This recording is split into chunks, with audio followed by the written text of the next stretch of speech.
Bueno, tercera y última parte de digamos, de los videos de la explicación de esta unidad y cuarto y último video de hoy. Eh, Gracias si los vieron completos, gracias si los vieron salteados, o sea, ya, gracias por haberlos visto. Y perdón por lo precario y lo enredados que pueden haber salido. Espero que con el tiempo vayan mejorando. Jamás voy a editar, porque digamos, jamás en mi vida el proyecto de ser youtuber estuvo ni cerca. O sea que ni vale la pena editarlos, así como salen, salen. Pero, y porque aparte no tengo la más mínima idea de cómo se hace, pero bueno, supongo que unidad a unidad o clase a clase irá mejorando por lo menos el orden en el que explico las cosas, por lo menos no me acordaré en mitad del video qué es lo que quiero decir y lo mezclaré con lo demás. Así que, bueno, esto es lo que hay. Bien, en los dos videos anteriores revisamos toda una parte de los conceptos de la unidad en relación a políticas públicas. En la primera parte definí lo que es una política pública y la situé como un conjunto de decisiones y de acciones que desarrolla un gobierno en función de resolver alguna situación de la realidad o algún problema dentro de la realidad de la sociedad sobre la cual ejerce el gobierno. Vimos también la vinculación de las políticas públicas con el tema de los recursos, qué cuestiones nos interrogamos o sobre qué cuestiones nos preguntamos a la hora de mirar una política pública en términos de que las políticas públicas definen a los gobiernos. Repito, no es que los definen como buenos o malos, sino que establecemos las características de un determinado gobierno en función del tipo de decisiones que toma y de medidas que desarrolla, es decir, en función del tipo de políticas públicas que lleva adelante. Y justamente como lo importante de un gobierno son cuáles son sus políticas públicas, es importante saber cuándo estamos frente a una política pública de calidad y cuándo no. Y cuando una política pública es de calidad, pero por ahí no está siendo instrumentada de la mejor de las maneras. Lo que voy a hacer, por si les sirve, lo que pasa es que dudo mucho de que me entiendan la letra, no sé si ahí se ve, es si quieren sacarles fotos, lo voy a hacer si quieran o no quieran, porque no van a tener la posibilidad de contestarme a este video, Macarena, date cuenta. Eh, Voy a compartir las fotos de mis anotaciones. Capaz es al pedo, perdón, capaz es al Pepe, capaz no sirve de mucho, capaz que sí. Este lindo desastre que les estoy compartiendo es en el video, está guiado por estas anotaciones. Bien, vamos con la última parte, que es un poco más corta y que también me va a dar tiempo a comentarles algunas cuestiones para que se queden pensando si es que lo logro. Bien. ¿Cómo se pone en funcionamiento una política pública? Bien, una de las partes más importantes de la puesta en marcha de una política pública, más allá de la decisión, de los objetivos, de quiénes va a beneficiar, de cómo se relaciona con otras políticas públicas, de si están enmarcadas o no dentro de un proyecto de gobierno y demás, acá lo que importa es ¿de dónde sacamos la tarasca? ¿Cómo financio una política pública? Es decir, ¿cómo garpo la joda, Mabel? Porque divina la organización, divina la política pública, maravillosa la medida, pero ¿de dónde se sostiene eso económicamente? Es decir, en términos de recursos, ¿sí? Como les dije, una política pública siempre implica la puesta en juego de recursos. El tiempo es un recurso. Bien, ¿cuánto tiempo me va a llevar a administrar, llevar adelante, aplicar y desarrollar esta política pública? Número uno. Número dos, ¿qué recursos humanos necesito poner en funcionamiento? Es decir, ¿qué gente, ¿no? ¿Qué personas, qué seres qué individuos se van a poner a trabajar para llevar adelante esta política pública? Pero lo más, no sé si es lo más importante, sino lo que termina generando más conflicto es el tema de la guita, ¿no? ¿De dónde obtengo la guita para financiar? Bueno, todas las políticas públicas se financian con guita del Estado, salvo que haya algún inversionista privado con alma caritativa que diga, no, yo te pongo los 2 palos verdes que sale a armar este hospital, no te preocupes. Los hay, ¿sí? Hay gente que para lavar guita hace donaciones, pero es lo menos común, ¿sí? La mayor parte de las políticas públicas, ¿cómo se financian? Con guita del Estado. ¿Cómo se está financiando el aislamiento social obligatorio? Con guita del Estado, ¿sí? Por ejemplo, los créditos con interés a tasa cero, es decir, que no van a tener que pagar ningún tipo de interés, que pueden sacar algunos autónomos o dueños de pymes, los bancos van a dar porque sí a tasa cero. No, ¿quién va a pagar el interés que no va a pagar la persona que saca el crédito? Lo va a pagar el Estado. Los bonos que se están dando en compensación a la falta de ingresos de un montón de personas que, como les dije, están dentro de sectores hiper vulnerables, que vivían de las changas y que no están pudiendo hacer changas básicamente porque tenemos que estar encerrados. Bueno, encerrades, perdón. ¿De dónde sale el dinero para pagar esos 10.000 pesos por mes a estas personas? Guita del Estado, ¿sí? No sé. La guita para invertir en salud, ¿de dónde sale? Guita del Estado. Bien, el Estado puede obtener esa guita, porque no es que el Estado es maravillosamente matemático, o sea, no es que no alcanza solamente con imprimir papelitos. Todos toda la vida creemos que el problema de la economía se soluciona imprimiendo más billetes y total el tema, ¿no? Pero no se soluciona así. En economía seguramente verán por qué y si no, si tienen alguna duda lo discutimos. Yo sigo sin entender muy bien por qué no se soluciona imprimiendo más papelitos. Chiste, sí, sé por qué no se soluciona, porque vivimos en un mundo capitalista y, digamos, no es el papel lo que genera la riqueza. Pero el punto es este, no basta con que el Estado le dé a la maquinita de imprimir papeles para decir, bueno, con estos papeles que imprimí pago los bonos, con estos papeles que imprimí pago los intereses de los créditos. No, el Estado tiene que recibir ingresos. ¿Y cuáles son las 3 formas en las cuales el Estado puede recibir ingresos o cuáles son las 3 áreas en las cuales el Estado cuenta con ingresos para invertir en políticas públicas? Bueno, hay 3 situaciones de ingresos con las que nos podemos encontrar. Perdón, 4. Guita ociosa, que en Argentina no pasa mucho, ¿sí? Es decir, produje más ingresos de los que gasté en X cantidad de tiempo, entonces los ahorré o los tengo disponibles para aplicarlos a una medida X. Acá suele pasar, sí, cuando hay, por ejemplo, superávit en la balanza de pagos internacionales. ¿Qué quiere decir esto? Lo bajo al criollo.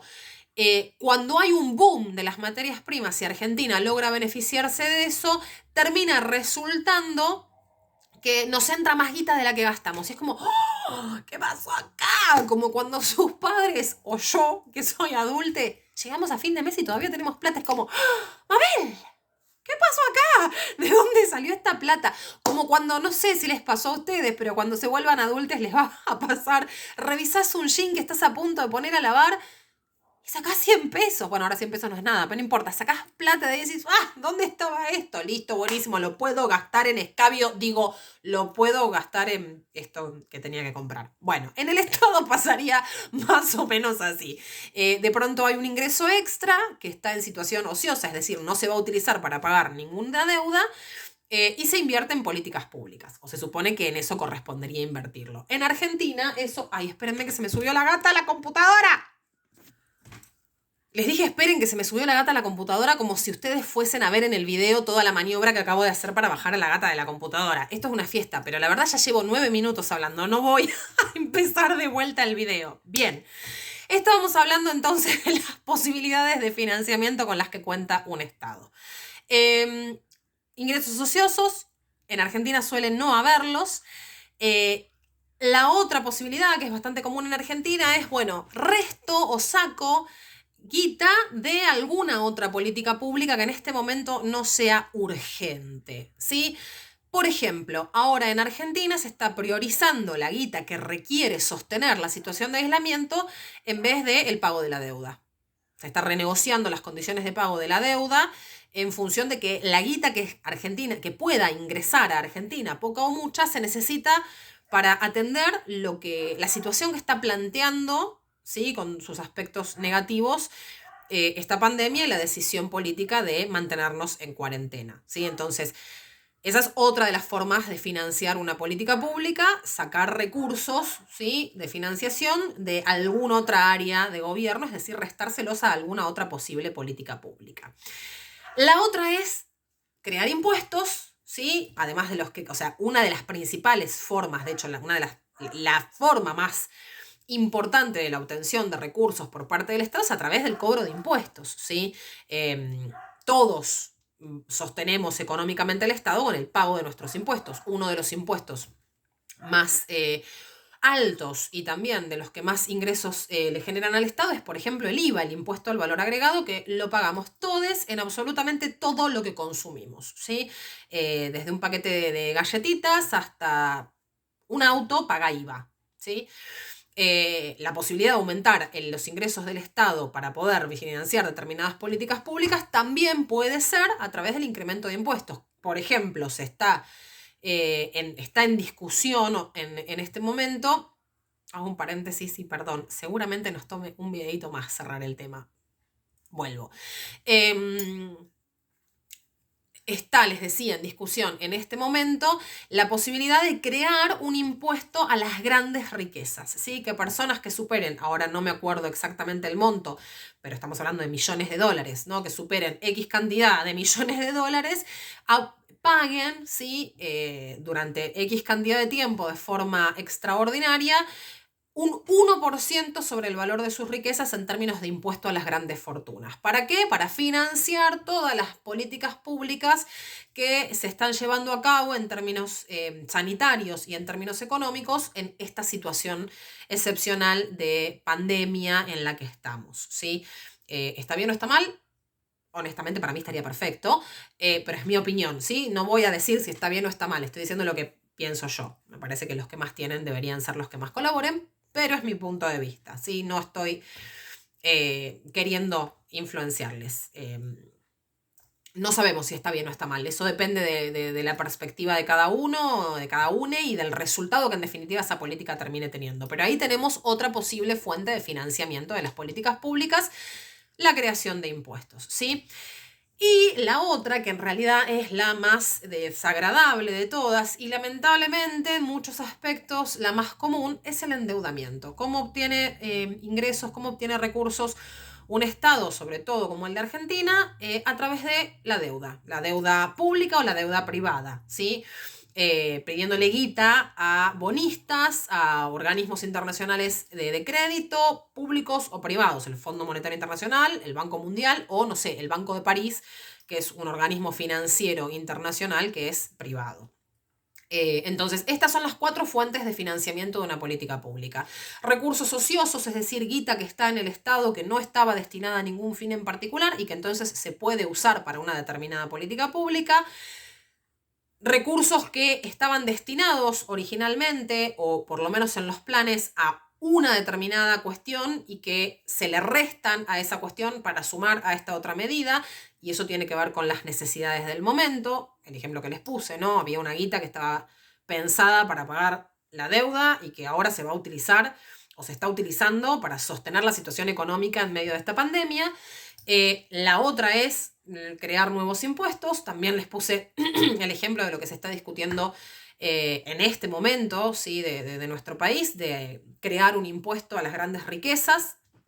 Y si no, la otra, la peor, la menos simpática de todas, es el endeudamiento, ¿sí? Que en definitiva, si la política pública resulta ser de super calidad y termina generando ingresos o resolviendo por lo menos el problema que pretende resolver, bueno, quizás en términos de la relación costo-beneficio, endeudarse no es o no fue tan grave, pero suele ser la alternativa de financiamiento más problemática y lamentablemente una de las más comunes en los países en vías de desarrollo, como nos gusta decir, de los países subdesarrollados. Así que lamentablemente es una de las formas de financiamiento más comunes en nuestro país, ¿sí? Pero el financiamiento, bueno, y como les dije, perdón, voló un mosquito, el financiamiento es el aspecto que más discusiones genera en torno a las políticas públicas, ¿sí? Porque es como, primero, lo más difícil de decidir en función de que, en definitiva, según el financiamiento, termina evaluándose mucho la relación de costo-beneficio, ¿sí? Esto me está costando un enorme esfuerzo económico. ¿Me está dando los beneficios que amerita? Bueno, a la hora de pensar el financiamiento entra eso en conflicto, ¿sí? Y porque además todo el mundo, todos los ciudadanos y sobre todo en Argentina nos creemos con derecho a opinar respecto de la cuestión económica. Entonces genera un conflicto no solo dentro del gobierno, sino también en términos de el resto de los sectores que de alguna manera influyen en función de su opinión sobre la toma de decisiones en políticas públicas.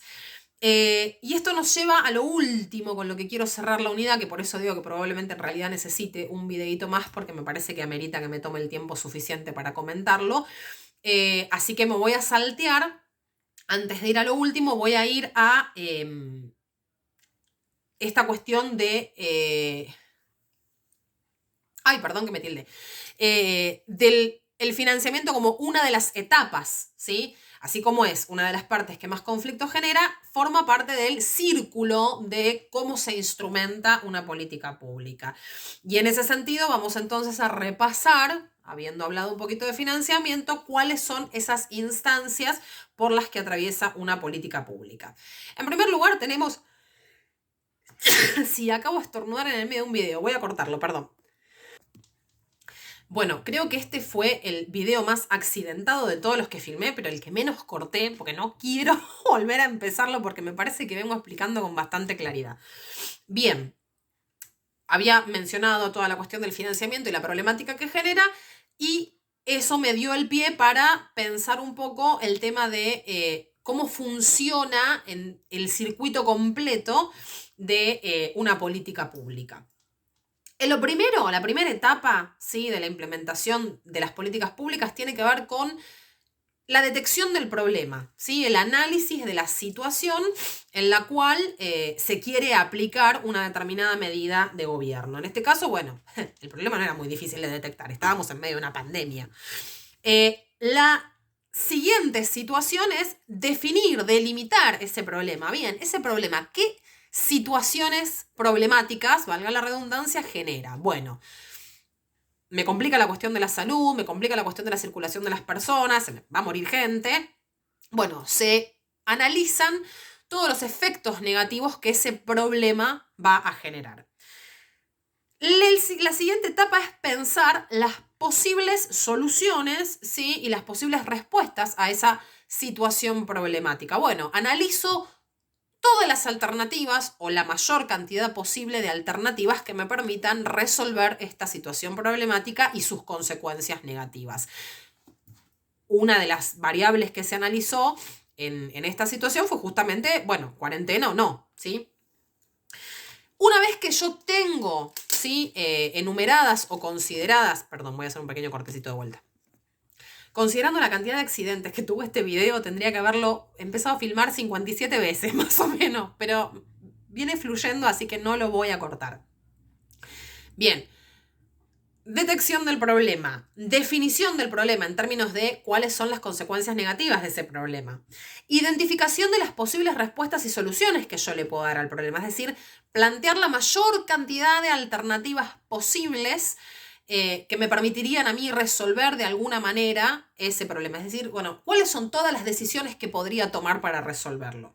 Una vez que tengo planteadas todas las posibilidades que se me ocurren a mí, es decir, al gobierno con todos sus representantes y sus agentes, bueno, evalúo. ¿Qué evalúo? Sobre todo la relación costo-beneficio de cada una de estas opciones, ¿sí? ¿Cuáles me van a traer más beneficios, pero por ahí me implican un costo altísimo? Cuáles tienen un costo bajo, pero los beneficios también son bastante reducidos, y en cuáles tengo una situación más equilibrada de costo-beneficio. El costo por ahí es muy alto, pero el beneficio también lo es, ¿sí?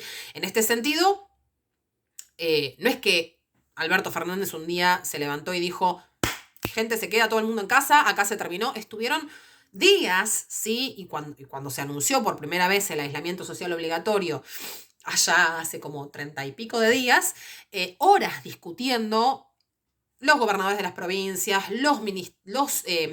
las y les ministres, innumerable cantidad de funcionarios del gobierno se juntaron a pensar y a discutir si esto era viable o no y cómo se iba a instrumentar. O sea, llevó todo un proceso de evaluar la cantidad de alternativas que se habían planteado para definir qué decisión se tomaba o no. Bien, una vez que están evaluadas, se selecciona cuáles son las opciones que se pueden aplicar. Bueno, yo tengo 25 alternativas. De las 25 alternativas, las evalúo a las 25. Digo, bueno, estas 5, ¿sí? Son opciones viables, son cuestiones que puedo aplicar, están dentro de lo que se puede hacer. En función de todos los aspectos que hay que evaluar, relación costo-beneficio, objetivos, a quiénes beneficia, a quiénes perjudica, si es oportuno o no aplicarla, cómo lo puedo fundamentar, etcétera, etcétera, etcétera. Viene una parte complicada. Me tengo que sentar a negociar con el resto de los actores sociales dentro de una sociedad, valga la redundancia, para ver si esto es políticamente viable de sostener. O sea, Alberto se tuvo que... yo digo Alberto con toda la confianza del mundo como si viniera a casa a tomar mate. El presidente se tuvo que sentar a negociar con empresarios, con personal con los sindicatos, con los bancos, por ejemplo, para establecer estas políticas crediticias. O sea, el gobierno, en un sistema democrático como el nuestro, tiene que negociar necesariamente la toma de decisiones con otros actores que por ahí no forman directamente parte del gobierno, pero que tienen peso en términos de la sociedad, ¿sí? Sectores económicos, sectores políticos que no formen parte del gobierno, la oposición, por ejemplo, sectores de la cultura, según el tipo de decisión que sea que se esté tomando. Entonces, una vez que yo ya definí alternativas, las evalué, elegí qué opciones son viables, tengo que negociar con el resto de los actores sociales que se van a ver afectados por mi política pública a ver si la puedo aplicar o no. Y una vez que todo eso lo cumplí, bueno, me pongo con la implementación. Y ahí, por supuesto, necesito del tema del financiamiento, el tema de los recursos. La última de las etapas, que en realidad idealmente debería desarrollarse durante la implementación, es ir evaluando, ¿sí? La evaluación es la última de las etapas. Bueno, ¿mi política pública está dando resultados? Una vez que finalizó, si es que es una política pública que finaliza en el tiempo, ¿dio los resultados que esperaba? ¿Dio más resultados positivos de los que esperaba? ¿Menos resultados positivos de lo que esperaba? ¿Me arruinó porque salió todo mal? Bueno, lo ideal es en realidad una política pública de calidad que dijimos que se evalúa a sí mismo, el gobierno evalúa una política pública de calidad mientras la está implementando, de manera tal de poder incorporar a la implementación de esa política pública las críticas, ¿sí? Y aquellas cuestiones que son mejorables de lo que mientras se está llevando a cabo. Sí, que es un poco por ahí, repito, lo que está pasando con esta situación de cuarentena. O sea, no es lo mismo que nos hubiesen dicho creo que fue 20 de marzo, se quedan en casa por 3 meses, a que nos lo estén diciendo durante 15 días. Cada 15 días genera una incertidumbre terrible porque uno dice, bueno, Mabel, ¿cuándo se termina todo esto? Decime que me quedo en mi casa hasta la primavera y ya está, la hacemos más corta. Pero entre medio, también lo que hay son un montón de cuestiones que se van evaluando, ¿sí? Así que bueno, ese es el círculo de funcionamiento de una política pública. Una de las cuestiones, uno de los sectores importantes de la negociación en términos de la aplicación de políticas públicas que tenemos que considerar y tener en cuenta tiene que ver con la sociedad civil. Sociedad civil definida brevísima, cortitamente al pie, y después lo vamos a profundizar el concepto. Somos todos aquellos ciudadanos que no ejercemos una función de gobierno, ¿sí? Que somos personas comunes y silvestres. Digo, los gobernantes también lo son, pero nosotros estamos como del lado de afuera de la vidriera, ¿sí? Vemos funcionar el gobierno, interactuamos con el gobierno entrando al local a decirle, mira, la estás pifiando por lo menos una vez cada 2 años, pero no formamos parte activa de el gobierno o no constantemente, ¿sí? Somos parte de lo que se llama agenda pública, que en el próximo y último video les voy a explicar qué es. Bueno, uno de los sectores con el que termina negociando, quizás más indirectamente, pero que se hace presente en la negociación porque es una opinión que los gobernantes suelen tener más o menos en cuenta, es la opinión de los ciudadanos. ¿Por qué? Porque necesitan en un sistema democrático del voto de los ciudadanos para seguir gobernando. Entonces, se quiera o no, algún nivel de respuesta a los ciudadanos el gobierno tiene que tener. Para que el rol que ocupemos los ciudadanos sea un rol más activo en términos de la definición de las políticas públicas de un gobierno, tenemos que entender que los niveles de participación ciudadana son importantes, ¿sí? Que es importante mantener un alto nivel de participación ciudadana y que no basta con participar ciudadanamente solo cada 2 años en un acto electoral, ¿sí? Que tenemos que, de alguna manera, involucrarnos en la medida de lo que nos es posible en distintas formas de participación ciudadana para que nuestra opinión, ¿sí? Nuestras demandas tengan un peso sobre las políticas públicas al momento de decidirlas y de implementarlas. ¿Cuáles son los 2 posibles canales de participación ciudadana que podemos utilizar diariamente para evaluar constantemente al gobierno y que nos tengan en cuenta para negociar la aplicación de determinadas políticas públicas? Negociar no en el sentido que se van a sentar a charlar con nosotros, a preguntarnos, ay, ¿qué quieren que hagamos? Sino de que nuestra opinión va a tener un peso. Bueno, los canales formales e informales. Los canales formales suelen estar dados por ejemplo, la participación en los consejos municipales, el tener contacto dentro de una sociedad de fomento con el consejero municipal, que a su vez se comunica con la intendencia y desde la intendencia se comunican con el gobierno de una determinada provincia. Muchas veces se convocan a lo que se llama plebiscitos o referéndums, consultas abiertas por parte del gobierno para opinar sobre tal o cual cuestión. Es menos común, pero sucede, ¿sí? Con canales formales me refiero a los espacios institucionales en los cuales un ciudadano, una ciudadana puede hacer oír su voz, ¿sí? Y los más comunes, los que más vemos, y creo yo también los más importantes, son los canales informales, ¿sí? Que tienen que ver, no son informales en términos de que tengan menos valor, sino que no forman parte de una institución, ¿sí? Son simplemente una manifestación de la participación ciudadana en términos colectivos. ¿A qué me refiero? Las marchas, las movilizaciones, las manifestaciones, los paros, las huelgas. ¿Hay una institución de gobierno interviniendo en esa participación? No, ¿sí? Somos simplemente les ciudadanos tomando las calles, saliendo a manifestarnos.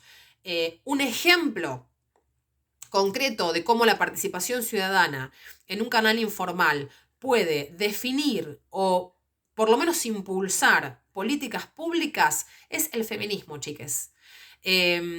Desde 10 años a esta parte, el movimiento feminista en nuestro país viene pisando cada vez más fuerte, ¿sí? Siempre estuvo, lo que pasa que por ahí había otras cosas haciendo ruido e impidiéndonos sonar con el volumen con el que tenemos que sonar.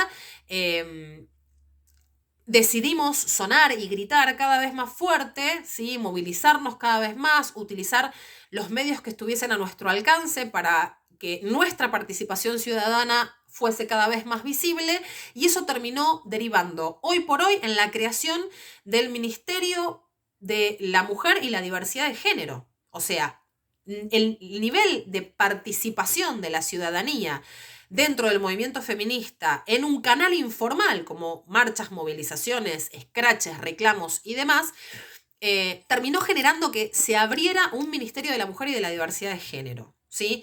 El activismo de los movimientos sociales es un canal informal de participación ciudadana que termina, por ejemplo, en el caso del feminismo, influyendo sobre la aplicación de políticas públicas, ¿sí? Corto acá, me voy a sacar de vuelta a mi gata de arriba de la computadora y les preparo el último videito que espero sea un poquito más corto y que espero que todo esto haya sido ameno para ustedes. Yo estoy sufriendo, pero a la vez lo estoy disfrutando.